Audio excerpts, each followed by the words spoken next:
আল্লাহ তুমি আমাকে কাদের হাতে ন্যস্ত করলা, আল্লাহ তুমি আমাকে কাদের হাতে ন্যস্ত করলা। ইলা আদুইন বাঈদিন ইয়াতাহাজ্জামুনি, আমাকে ঘর থেকে এত দূরে এনে, সে মক্কা থেকে কত দূরে, আমাকে ঘর থেকে এত দূরে নিয়ে এসে আল্লাহ তুমি তোমার শত্রুদের হাতে আমাকে ন্যস্ত করলা। ইয়াতাহাজ্জামুনি, যারা চতুর্দিক থেকে আমাকে পাথর মারতেছে। কি আবেগ দোয়ার মধ্যে, কি ভাষা, কি লফজ। ইলা আদুইন বাঈদিন ইয়াতাহাজ্জামুনি, তুমি আমাকে আল্লাহ ঘর থেকে বের করে এত দূরে নিয়ে আসলা, শত্রুদের হাতে সমর্থ করলা, তারা আমাকে চতুর্দিক থেকে পাথর মারতেছে।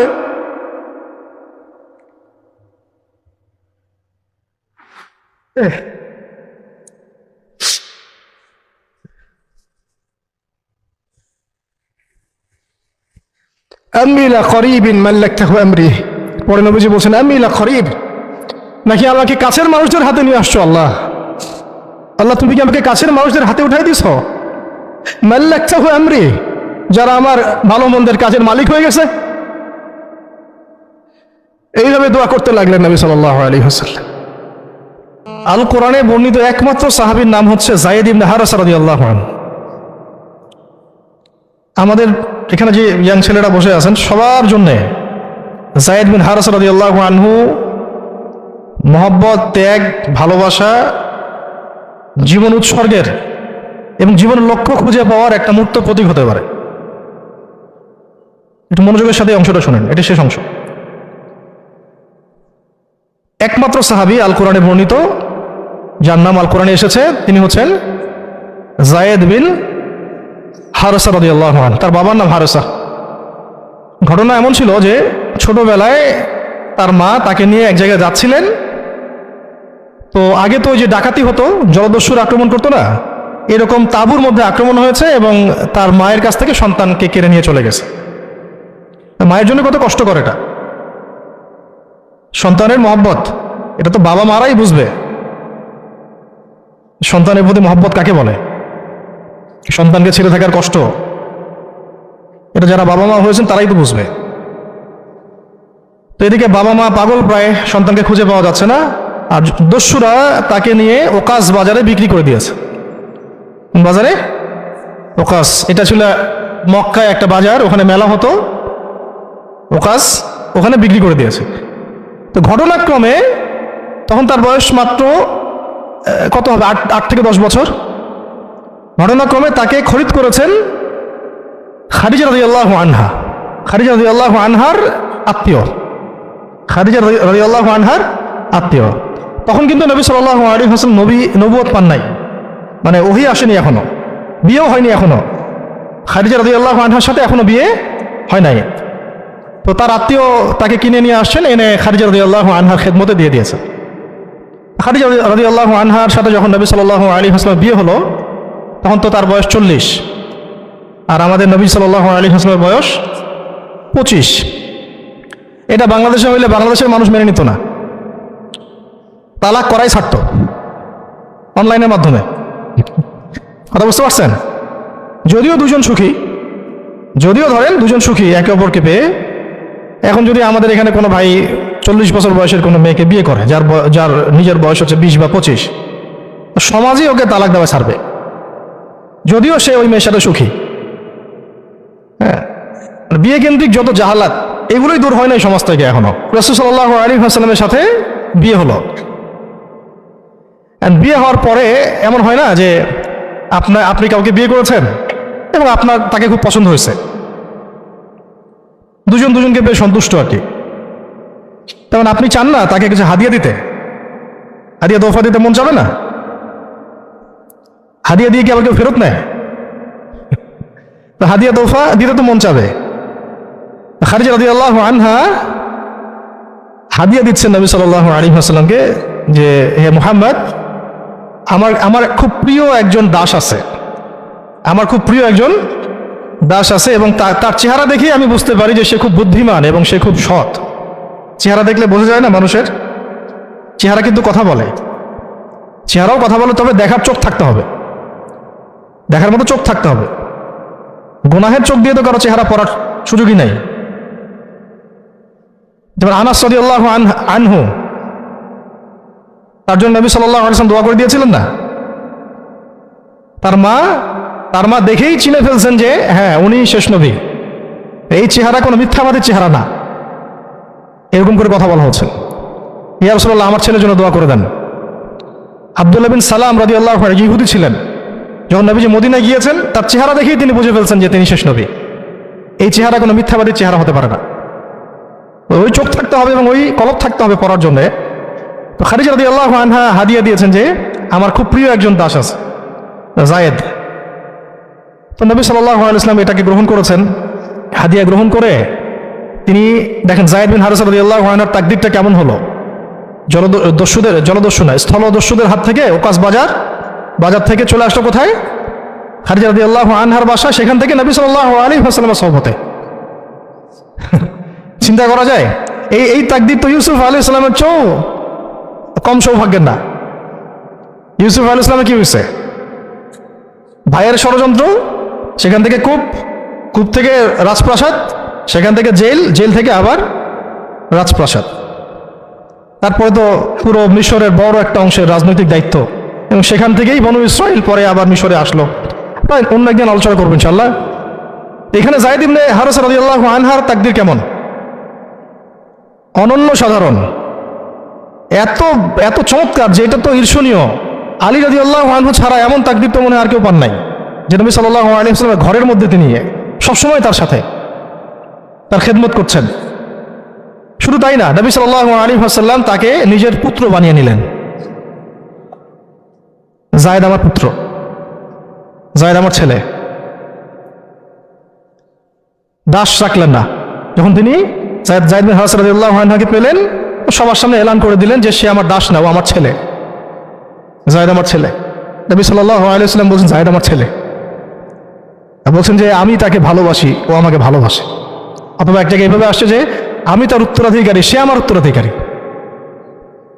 যায়েদ বিন হারিসা রাদিয়াল্লাহু আনহুর লকব ছিল হিব্বু রাসূলিল্লাহ, রাসূল সাল্লাল্লাহু আলাইহি ওয়াসাল্লামের প্রিয় ভাজন। আর যায়েদ বিন হারিসা রাদিয়াল্লাহু আনহুর ছেলের নাম ওসামা বিন যায়েদ।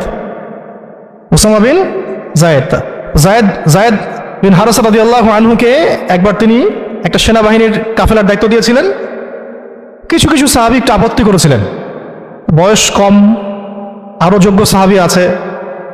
আবার ঠিক ওসামা বিন যায়েদ রাদিয়াল্লাহু আনহুকে যখন নবী সাল্লাল্লাহু আলাইহি ওয়াসাল্লাম শেষে একদম ইন্তেকালের কয়েকদিন আগে জুরফে একটা সেনাবাহিনীর দায়িত্ব দিয়ে পাঠিয়েছিলেন, তখনও কেউ আপত্তি তুলেছিল যে ওসামার বয়স কম, 19 বছর 20 বছর বয়স, আরো বড় বড় যোগ্য সাহাবী আছে।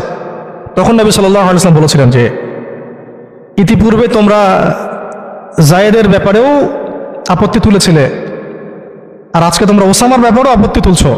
তোমরা জেনে রাখো, তার বাবা এবং সে, মানে যায়েদ বিন হারিসা এবং ওসামা বিন যায়েদ, এই দুজনকে আমি ভালোবাসি। এই দুজন আমার প্রিয় ভাজন। তো যায়েদ বিন হারিসা রাদিয়াল্লাহু আনহু এখানে বড় হতে লাগলেন। এক পর্যায়ে তো ওহী আসলো, ইসলাম কবুল করলেন। ইসলাম কবুল করার আগে একটা ঘটনা ছিল, ওইটা ভুলে গেছিলাম, দেরি হচ্ছে কি? আচ্ছা, ইসলাম কবুল করার আগে একবার তার বাবা মা তার খোঁজ পেয়েছিলেন। হজ করতে আসছেন কিছু মানুষ মক্কায়, তখন হজমরা ছিল বিকৃত, এসে দেখছে যে এই তো যায়েদ। তো ফিরে গিয়ে তার বাবাকে খবর দিছে, যায়েদকে দেখলাম মক্কায়। তো তার বাবা আসছেন হারিসা, ঠিক আছে, এসে চিনতে পারছেন আমার ছেলে। তো মুহাম্মদ সাল্লাল্লাহু আলাইহি ওয়াসাল্লামকে বলেছেন যে আমার ছেলেকে আমি কিছু মুক্তিপণের বিনিময়ে নিয়ে যেতে চাই। তো নবী সাল্লাল্লাহু আলাইহি ওয়াসাল্লাম বলেছেন ঠিক আছে, মুক্তিপণ লাগবে না, আমি আপনাদেরকে আরো সহজ একটা অপশন দিচ্ছি। আপনার ছেলেকে ডাকি, সে যদি আপনাদের সাথে যেতে চায় তাহলে কোনো টাকা পয়সা লাগবে না, এমনি নিয়ে যাবেন। যদি যেতে না চায় তাহলে আমার কিছু করার নেই। তখন তার বাবার সামনে তার ছেলেকে আনা হলো, বলা হলো যে ওনাদেরকে চিনতে পারো? হ্যাঁ, উনি আমার বাবা হারিসা, উনি আমার চাচা, উনি আমার মামা, এভাবে বলছেন। তো তার বাবা বলছেন যে আমার সাথে চলো বাসায়। সরাসরি বাবাকে বলে দিলেন যে আমি আপনার সাথে যেতে পারবো না, আমি মুহাম্মদ সাল্লাল্লাহু আলাইহি ওয়াসাল্লামের সাথে থাকতে চাই। তো বাবা বলছে এ কেমন কথা, নিজের বাবার সাথে যাবা না, নিজের বাবার পরিবারে যাবা না, বাবার ঘরে যাবা না, উনি তো তোমার আপন কেউ না। যায়েদ ইবনে হারিসা রাদিয়াল্লাহু আনহু বলছেন যে আমি তার মধ্যে এমন কিছু দেখেছি যে আপনারা কেউ দেখতে পারবেন না। এটা সম্পর্ক, মহব্বত, এগুলোকে সম্পর্ক বলে, মহব্বত বলে। অথচ কেউ কাউকে চিনে না, মানে কেউ কারোর সাথে কারো রক্তের সম্পর্ক নাই।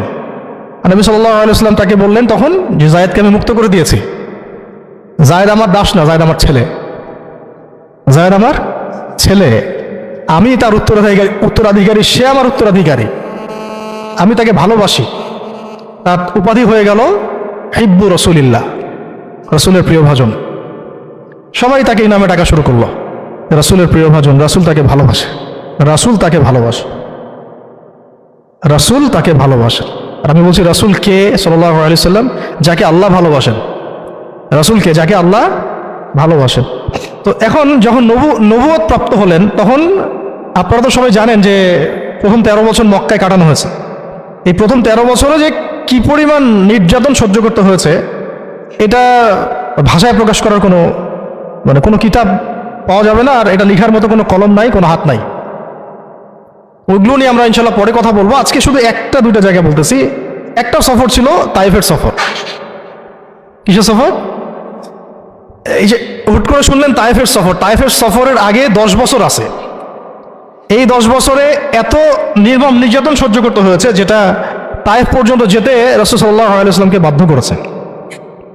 মক্কার অবস্থা কোন ঠাসা, মানে অত্যাচার হতে হতে হতে হতে এমন একটা অবস্থা, সাহাবীদেরকে চোখের সামনে শহীদ করা হচ্ছে।